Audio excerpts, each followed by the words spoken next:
Përshëndetje, shikues të nderuar, jeni me edicionin kulturor të magazinës Art Kultur në RTK.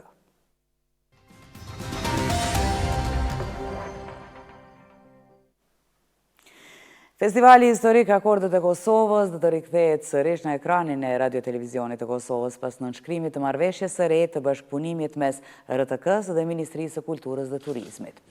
Përveç vazhdimit të festivalit të këngës në RTK, risi e këtij edicioni do të jetë rikthimi i festivalit për fëmijë, i cili pas shumë vitesh do të organizohet sërish në këtë skenë. Marrëveshja u nënshkrua nga ushtruesja e detyrës së drejtoreshës së përgjithshme të RTK-s Suzana Spahiu dhe Ministrja e Kulturës në detyrë, Saranda Bukujevci, në prani të përfaqësuesve institucional të RTK-s dhe Ministrisë.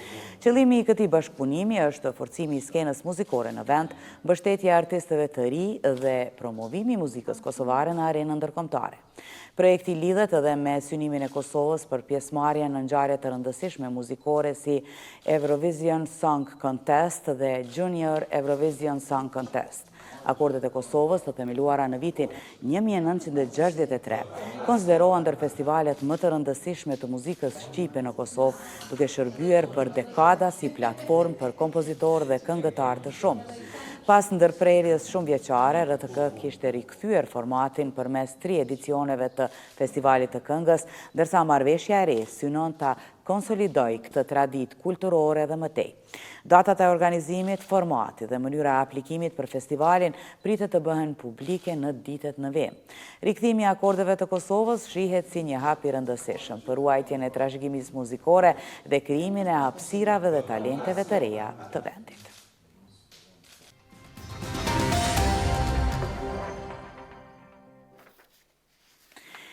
Instituti Albanologjik i Prishtinës vazhdoi punimet e edicionit të 17 të konferencës shkencore Java e Albanologjisë, një nga ngjarjet më të rëndësishme akademike në fushën e studimeve albanologjike. Konferenca, e cila ka nisur më 18 maj dhe do të zgjas deri më 22 maj, mbledh studiues nga vendi dhe rajoni për të diskutuar tema që lidhen me gjuhën, letërsinë, historinë, folklorin dhe etnologjinë shqiptare. Fokusi i ditës së sotme ishte sesioni historisë me temën boshtë Histografia shqiptare përballë histografisë evropiane, ku trajtuan çështje që lidhen me mënyrën se si historia shqiptare është interpretuar dhe pasqyruar në qarqe të ndryshme shkencore evropiane. Në kuadër të këtij sesioni, studiuesja Zana Hoxha prezantoi kumtesën e saj me titull Arkitektura paleo-kristiane në Kosovë nga gërmimet e interpretimet. Të ndjekim një pjesë të prezantimit të saj lidhur me rëndësinë e trajtimit shkencor të trashëgimisë kulturore dhe historike në Kosovë. Zhvillimi i historisë shqiptare nuk mund të kufizohet vetëm për mbledhjen e të dhënave nga të huajt, por propozon interpretime të reja dhe merr pjesë aktive në debat ndërkombëtare, domethënë arkeologët nga Kosova, dhe duhet parë që arkitektura paleokristiane në Kosovë nuk duhet të shihet vetëm me lensin e një arkitekture brenda lokaliste, por në lensin e madh të atij evropian, duke beneficuar të gjithë historinë e Bizantit si një pikë në hartë, jo vetëm në atë pjesën lokale.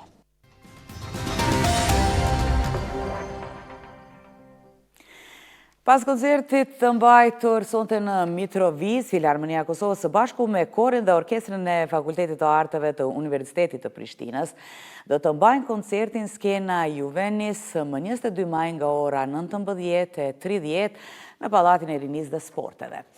Në pjesën e parë të koncertit do të prezantohet orkestra frymore e Fakultetit të Arteve pra të Universitetit të Prishtinës në dirigjimin e studentëve Ylli Daklani dhe Genc Hajrizi. Ndërsa në pjesën e dytë në dirigjimin e Don Ramadanit, publiku do të ketë mundësi të dëgjojë premierën e veprës Suite shqiptare nga Landi Surdulli, si dhe interpretimin e veprës Mesha në D-dor të Antonin Dvoržak. Koncerti skena Juvenis synon të sjellë në skenë bashkëpunimin mes artistëve të rinj dhe institucioneve profesionale muzikore, duke promovuar kështu krijimtarinë dhe interpretimin klasik.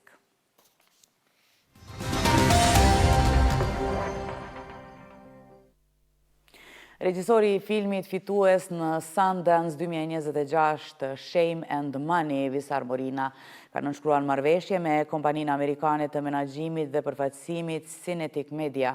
Filmi Shame and Money, i cili fitoi çmimin e jurisë në kategorinë World Cinema Dramatic Competition në Sundance Film Festival, tashmë është gjithashtu i pranueshëm për kategorinë Best International Feature Film në Academy Awards, falë ndryshimeve të reja në rregullat e Akademisë. Dhe sipas rregullave të reja, filmat mund të kualifikohen për Oscars dhe duke fituar çmime kryesore në festivalet e caktuara ndërkombëtare, përfshirë Sundance. Shame and Money sjell historinë e Shabanit dhe Hatixhes, fermer të thjeshtë të qumshtit në Kosovën rurale, të cilët rrisin 3 vajza. Jeta e tyre ndryshon papritur pas një akti tradhtie që i detyron të largohen nga shtëpia dhe të përballen me vështirësitë ekonomike të jetës urbane.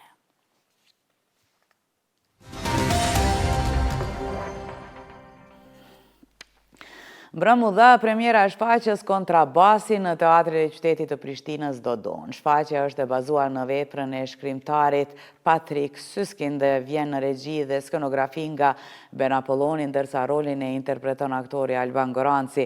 Teksti është përkthyer nga Alba Blakaj, ndërsa kostumografia është realizuar nga Dardana Goranci Ilias. Për përgatitjen e aktorit në interpretimin për Kontrabas janë angazhuar Rona Maloku dhe Olta Beqa. Produksioni përfshin edhe punën e ekipit teknik për ndriçim dhe skenë, ndërsa formulimi muzikor është realizuar nga vetë Ben Apolloni. Shfaqja mbështetet nga Ministria e Kulturës. Kontrabasi solli para publikut një rrëfim teatror që ndërthur humorin, vetmin dhe reflektimin mbi jetën e artistit.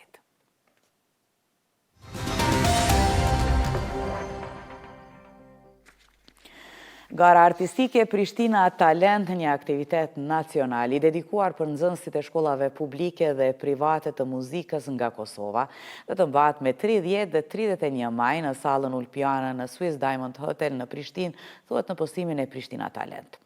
Pjesëmarrësit do të garojnë në disiplinat piano, kitar, violin, violoncello, flaut dhe klarinet, ndërsa gara do të zhvillohen në kategori të ndryshme sipas moshës dhe nivelit shkollor. Organizatorët kanë paraparë dhe kategorinë kulturë, e cila synon të inkurajojnë nxënësit që ende nuk janë profilizuar në drejtimin artistik. Çdo garues do të interpretojë 2 vepra muzikore sipas zgjedhjes së tij.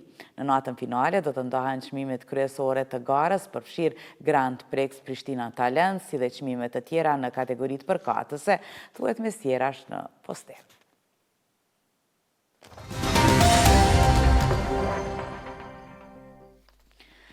Kalojmë tek arti pamor. Artistja Luljeta Rama Muqaj do të hapë ekspozitën e saj personale më 8 qershor në Paderborn të Gjermanisë. Ekspozita do të prezantoj punime nga fusha e dizajnit grafik dhe multimedias. Ngjarja artistike organizohet në bashkëpunim me Raum für Kunst, ndërsa kuratori i ekspozitës është profesor Rezeart Galica.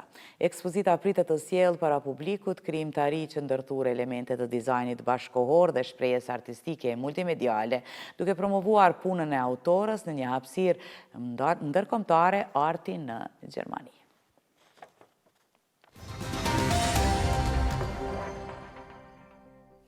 Komuniteti shqiptar në Zvicër do të mblidhet më 31 maj në Bylan në kuadër të aktivitetit Gjergji Pamposhtur, organizuar për nder të 621 vjetorit të lindjes së heroit kombëtar Gjergj Kastrioti Skënderbeu.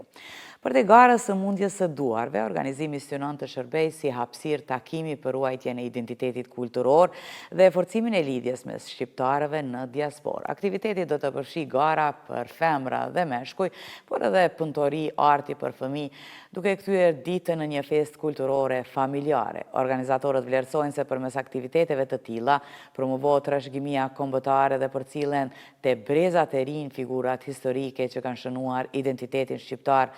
Turneu organizohet nga shoqata Gjergji Kastrioti Zvicër me synim për të bashkuar komunitetin përmes sportit, kulturës dhe kujtesës historike kushtuar Skënderbeut.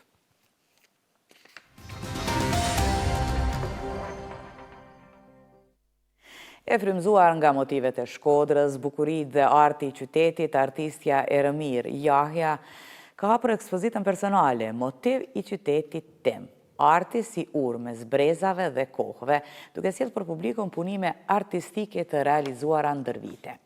Ambientet e Muzeut Historik të Shkodrës u kthyen në një hapësirë arti, ku veprat e ekspozuara sollën pranë publikut elemente të identitetit kulturor shkodran.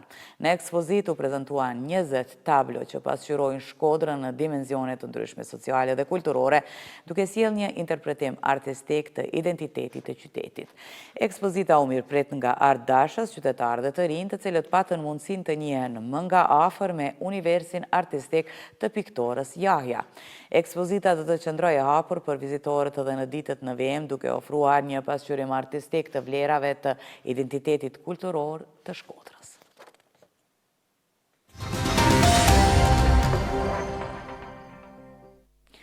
Një tjetër film do të restaurohet fal nismës Adopto, një film për restaurim, një projekt i Arkivit Qendror Shtetëror të Filmit Shqiptar. Drejtori i Arkivit Qendror Shtetëror të Filmit, Elian Tanini, njoftoi se filmi i radhës që do të restaurohet është filmi Shoku ynë Tili. Tanini falenderoi në rrjetet sociale shtetasin nga Kosova Bakej Wafsh për dashamirësinë duke mundësuar shpëtimin dhe restaurimin e Tilit, një film i dashur për shumë breza shqiptarësh.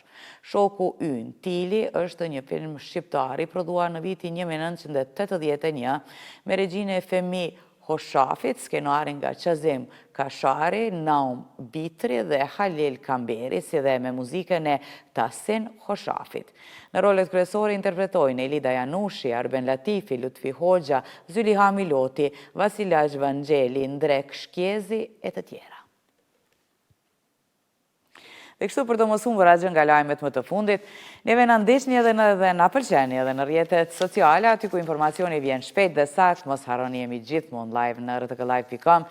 Dhe kështu të nderuar, ne këtu po e përfundojmë magazinën Art Kultur, ne ju falenderojmë që na ndoqët dhe mirupafshim sërish nesër.